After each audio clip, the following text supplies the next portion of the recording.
Hello guys, कैसे हैं आप सब। Welcome back to my channel. Welcome back to my new blog. Guys, आज देखिए, आज कढ़ी बना रहे हैं हम। और कढ़ी के लिए बेसन को घोल लिया है पानी में। और उसमें कुछ भी नहीं डाला है, कोई उसमें सोडा वोडा कुछ नहीं डाला है, मतलब खाने का सोडा। उसको बस बहुत ज़्यादा फेंटा है हाथ से, वो भी ठीक है, कोई ब्लेंडर से नहीं, किसी चीज़ से नहीं, हाथ से बहुत देर तक। हाथों में दर्द भी हो गया था लिटरली। और उसके बाद इसको देखो कितना स्पंजी टाइप हो गया है ये, ऐसा करके देखना, बहुत अच्छा बनता है। आपको कुछ भी इसमें एक्स्ट्रा इनो या बेकिंग सोडा वगैरह डालने की ज़रूरत नहीं पड़ेगी। और बस फेंटना एक कला है। और पहले के जो हमारे लेडी होती थी, जो हमारे बड़े बूढ़े होते थे, उन लोगों को ये ट्रिक पता थी। और ये ट्रिक आप आजमा के देखना, देखो आप कितना अच्छे तरीके से बाउंस टाइप हो रहा है ना, ऐसे बाउंसी बाउंसी एकदम फुला फुला सा नहीं हो रहा है। देखो आप कितना अच्छा लग रहा है। और अच्छा लग नहीं रहा, ये लिटरली अच्छा था भी। उसके बाद हम पानी में इसलिए इसको इसलिए डाल रहे हैं क्योंकि पानी में ना आने के बाद इसका जो ऑयल है ना, ये सारा निकल जाएगा। और ये और ज़्यादा सॉफ्ट हो जाएगा। तो मोस्टली हलवाई लोग भी इसी तरीके से बनाते हैं, जिनका सॉफ्ट रहता है ना पकौड़ियाँ, इस तरीके से ही बनाते हैं। और ये खाने वाने का सोडा डालने से तो उसका स्वाद भी ख़राब हो जाता है, फिर बहुत ज़्यादा मैसी मैसी टाइप हो जाता है गाइज़। तो ये हम मुझे ट्रिक बड़ा अच्छा मिल गया था। और मेरे को मम्मी लोगों से ही, मौसी लोगों से ही पता चली ये वाली भी ट्रिक कि ऐसे भी बना सकते हैं बिना सोडा वोडा डाले। और टाइट नहीं होती पकौड़ियाँ, बिल्कुल इसमें तरी बिल्कुल अंदर तक ऑब्जर्व होता है और बहुत सॉफ्ट होता है। फिर मैंने इसको फ्राई कर रही हूँ कढ़ी को, पकौड़ियाँ मेरी हो चुकी थी।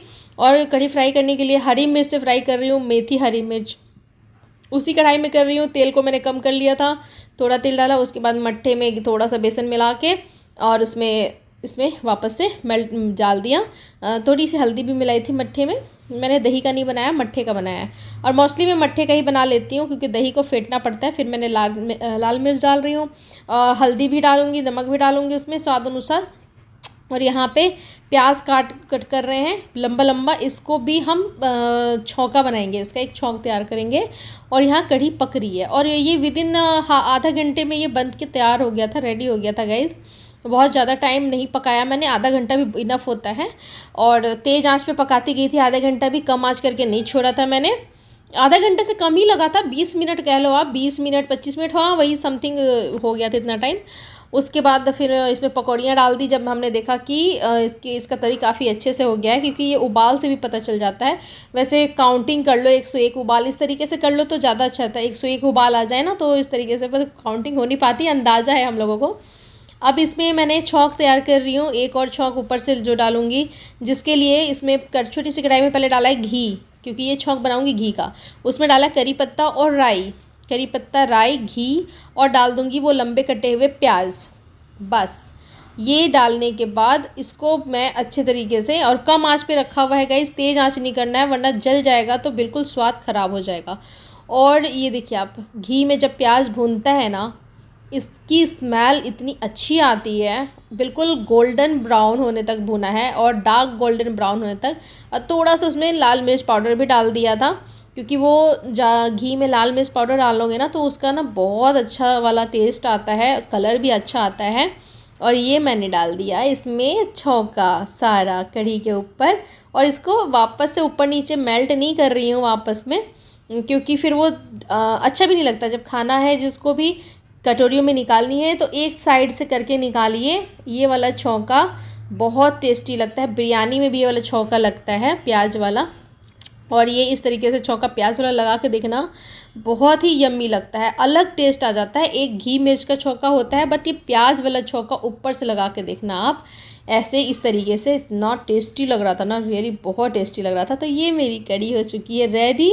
और बहुत दिनों के बाद कढ़ी बनाई थी तो मैंने ढक दिया है, कढ़ी हो गई है रेडी। और चावल भी मेरा हो गया रेडी, क्योंकि चावल बनने में ज़्यादा टाइम नहीं लगता, भिगे हुए चावल थे।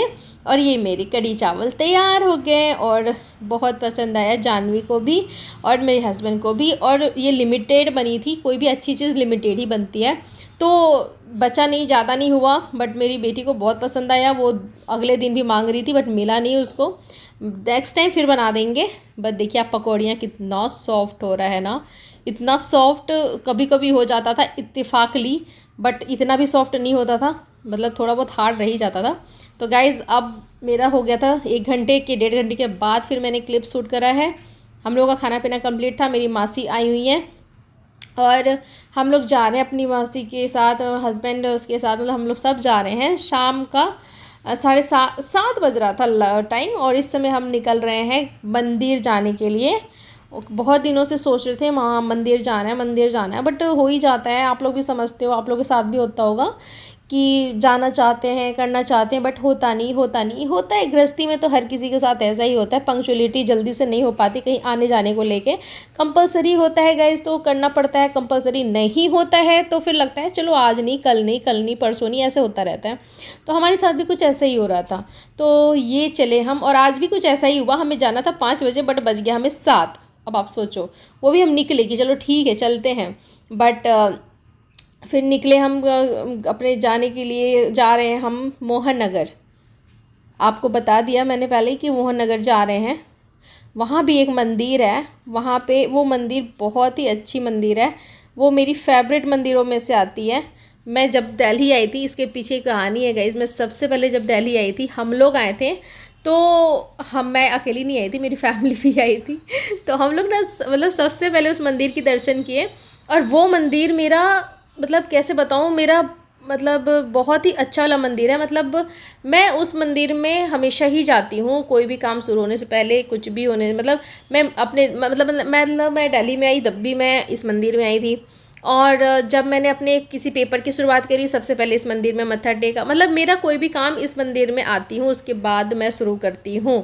तो मैं अपना यूट्यूब का भी जब करा था तब तक नहीं आई हूँ गाइज़, अब आई हूँ मैं। अपने यूट्यूब जब से शुरू करा है, मैं अब तक मंदिर नहीं गई हूँ तब से, और अब जा रही हूँ। आप सोचो कि कोरोना का टाइम था सब, उसके बाद बाहर से मत्था टेक के चली जाती थी सीढ़ियों के पास से, पर अंदर नहीं आती थी। ऐसा ही कुछ होता था, देवी मनराज थी क्या था भगवान जाने, बट बिल्कुल नहीं अंदर आने का होता था, कुछ ना कुछ रीज़न आ जाता था।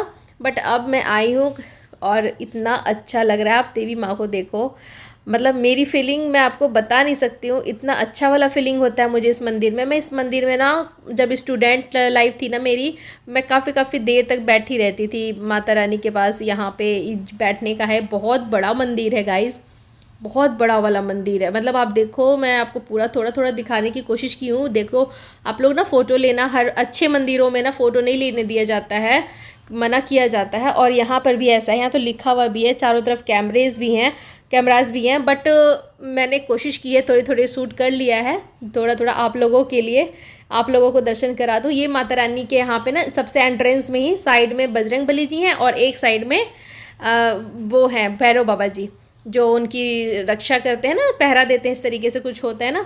और फिर तीनों देवियाँ हैं, तीनों माता रानी। इतना अच्छा लगता है ना, इतना अच्छी वाली फीलिंग आती है। मोहन नगर मंदिर ये फेमस है, फेमस, हर कोई जानता है। मोस्टली हम लोग के पास जो रहते हो तो हम लोग सब लोग जानते हैं। और इस बार तो हम लोग गए, और मतलब हमें ना माता रानी का आशीर्वाद भी मिला, हम सबको चुन्नी मिली। मैं आपको बताऊं, मतलब मेरे तीनों बच्चों को भी दोनों माँ की चुन्नी मिली, काली माँ और सरस्वती माँ की। मुझे दुर्गा माँ की चुन्नी मिली। मतलब ये आशीर्वाद होता है और ये बहुत सुकून देता है, बहुत अच्छा लगता है। तो इतना अच्छा लग रहा था, मन कर रहा था बैठने का, पर हम ऑलरेडी बहुत लेट गए हुए थे, 7 बजे गए थे, और 8:30 बजे तक मंदिर क्लोज़ हो जाना है, तो बैठ नहीं पाई। वरना मैं बैठती हूँ, बहुत शांति महसूस होता है यहाँ पे, इतना मन को शांत लगता है। और मंदिर का परिक्रमा भी होता है, परिक्रमा करके मैं इस साइड हम सब आए हैं। तो यहाँ पे नारियल चढ़ता है गाइज, नारियल एक जगह वहाँ नहीं चढ़ाया जाता जहाँ देवी माँ थी, इधर के साइड पहले था ये फैसिलिटी, बट अब धीरे धीरे जैसे कर दिया जाता है, वहाँ ज़्यादा भीड़ हो जाता था, इस वजह से दिया भी यहाँ पे जगता है बाहर के साइड, और नारियल भी यहीं पे, प्रसाद भी यहीं पे मिलता है। और ये है पार्क वाला एरिया, ये देखो आप, पार्क बहुत बड़ा है, बहुत बड़ा। आपको दिखा नहीं पाई हूँ, छोटा ही सा एरिया दिखा पाई हूँ बस। यहाँ पे ये शंकर जी का पूरा पास में भी नहीं गई हूँ, क्योंकि हस्बैंड को जल्दी हो रही थी, घर जाना है। अदरवाइज़ मैं पास में भी जाके आपको दिखाती जूम करके। इतना अच्छा वाला फीलिंग आता है ना, बिल्कुल गंगा माँ जो होती है ना, मतलब पूरा सीनरी बना हुआ है, और बहुत अच्छा लगता है देखने में। और ये कितना अच्छा कारीगरी किया हुआ है ना, टाइगर वगैरह।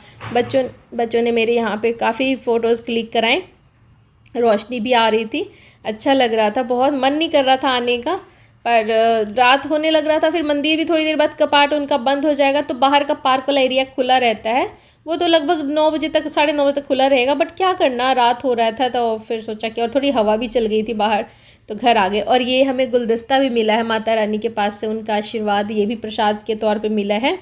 और बहुत खुश हो रहे थे बच्चे की, फ्लावर्स, गुलाब के फ्लावर्स मिल गए, चुन्नियाँ मिल गई, प्रसाद तो मिलता ही है। तो ये चीज़ें ना बड़ी अच्छी सी लगती है कि बिन मांगे मिलता है। तो गाइस हम वापस अपने घर आ रहे हैं और बच्चों को खुशी हो रही थी कि हाँ चलो कहीं तो हम गए, कहीं तो मम्मा आप ले गए। बड़ा अच्छा लगा खेलने में, बच्चों को बड़ा मज़ा आ रहा था कि चलो मम्मा आप, मतलब हमें आप लेके गए, बड़ा अच्छा लगा।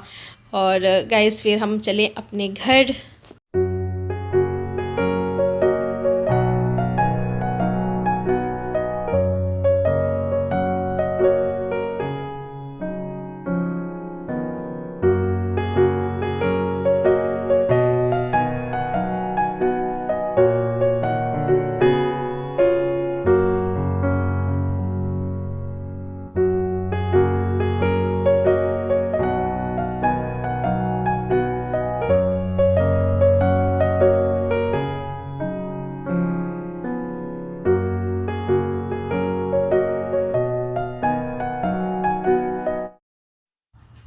तो गाइज़ आ गए हम अपने सोसाइटी में, और ये है हमारा पार्किंग का एरिया। ठीक है, बेसमेंट 1 है, सॉरी बेसमेंट 1 में हमने अपना गाड़ी पार्क किया है। वैसे हमारा ऑफिशियल पार्किंग बेसमेंट 2 में है, बट अब बेसमेंट 1 में ही कर लेते हैं क्योंकि ईजी पड़ता है और अभी खाली ही है लगभग, तो इसलिए। और हम चल पड़े अपने घर की तरफ, और नीचे हमारे इसमें बेसमेंट में भी पार्किंग है, तो यहीं से हम सीधा चले जाएंगे। और आज मौसी को मैंने कहा चलो कल अपने मेरे पास ऑफिस चले जाना, तो मौसी को ज़बरदस्ती लेकर आ गए। और जब हम मंदिर वगैरह कहीं जाते हैं ना तो बड़ा अच्छा वाला फीलिंग आता है, मैंने आपको बताया था हम लोगों को। और शायद मोस्टली लेडीज़ को होता है कि पूजा पाठ में उन लोगों को ज़्यादा रुचि होती है, लेडीज़ को ज़्यादा होता है, जेंट्स को कम होता है ना। आप लोगों के घर में भी होता होगा, तो ऐसा होता है हम लोगों के घर में भी, लेडीज़ लोगों को सबको ज़्यादा पूजा पाठ की है और खुशी भी बड़ी मिलती है, पता नहीं क्यों ये चीज़ है। और फिर हम आ गए अपने लिफ्ट में, हम लोग चले अपने घर। और जानवी मेरी इतनी खुश हो रही थी, जानवी के लोगों ना मैंने रुक के बीच में ये थोड़े कोल्ड ड्रिंक वगैरह भी दिलाएं, क्योंकि परेशान कर रही थी कि आपने तो कुछ दिलाया नहीं ऐसे करके। और बाहर का क्या खाना है मुझे समझ ही नहीं आता कभी कभी, कि बच्चों का भी डाइजेशन ख़राब हो जाता है, मतलब खाते हैं फिर परेशान होते हैं, मम्मा पेट में दर्द हो रहा है, मम्मा ये चीज़ ऐसे, फिर घर का खाना नहीं खाते। तो बस जिद करने पे ना, ठंडा नहीं था वो, वैसी वाली फ्रूटी दिला दी मैंने, पूछ के लिया था और देख के लिया था। तो अब आगे देखिए बच्चे कैसे सिर पे उठा रहे हैं, मतलब इतना सारा पोटली भर गया, पोटली टाइप बन गया, इतना सारा चुन्नियाँ मिला हमें माता रानी के पास से। तीनों देवियां का आशीर्वाद ले, मेरे तो तीनों बच्चों के लिए अलग से मिला, क्या मतलब तीनों मस्त बच्चों वाला को अलग से मौसम हो पंडित जी गया ने। है, बिल्कुल ही मंदिर में तो पूजा हो गाइस रहा सुबह है। का क्लिप है अगले दिन का। और 6:30 बज रहे हैं इस टाइम पे, मॉर्निंग के 6:30 बज रहा है। और कितना प्यारा सा मौसम होता है इस टाइम ना, देखो कितना अच्छा। सुबह में ना उठो और ऐसे नज़ारे देखो ना तो पूरा दिन फ्रेश हो जाता है इस तरीके से। वाह, मुझे तो बहुत पसंद है नेचर का, मेरे को बहुत वो होता है इस तरीके का, मतलब पूरा, मतलब माइंड इतना रिफ्रेश वाला फील करता है। और साथ में मंदिर हो, पहाड़ों वाला फीलिंग आता है ना, लगता है ना कि हम गाज़ियाबाद एनसीआर में है ही नहीं। मुझे लगता है कि दिल्ली गाज़ियाबाद में तो है ही नहीं, क्योंकि यहाँ पे इस तरीके का जगह नहीं मिलता इस तरीके से, मतलब इतनी जगह तो रहती नहीं है। हर जगह पे बिल्डिंग, हर जगह पे घर, हर जगह पे कंपनीज़, हर जगह पे बस यही है, भरा हुआ है। एक भी जगह ऐसा नहीं है कि जो बहुत अच्छा खाली स्पेस दिखे। और मुझे ऐसे इस तरीके से स्पेसियस वाली जगह बहुत पसंद है, ऐसे इस तरीके का। और अभी हवा भी चल रही है, अच्छा लग रहा है, लेकिन ठंड नहीं लग रही, बट अच्छा लग रहा है। तो चलिए गाइज़, जानवी को उठाऊं, तैयार करूं, अपना मॉर्निंग के रूटीन में लग जाऊं। मैं पहले जानवी को रेडी करूं, ब्रेकफास्ट बनाऊं, भेजो, उसके बाद फिर बच्चों को, फिर घर करूं साफ़ सुथरा, बस यही है डेली का वर्क। चलिए जी, चलते हैं। जानू जग जाओ, उठो जानू, उठो जानू, स्कूल चलो। गुड मॉर्निंग जानू, गुड मॉर्निंग जानू, गुड मॉर्निंग जानू, चलो स्कूल चलें। उठो, सुबह हो गई, उठो, उठो जल्दी।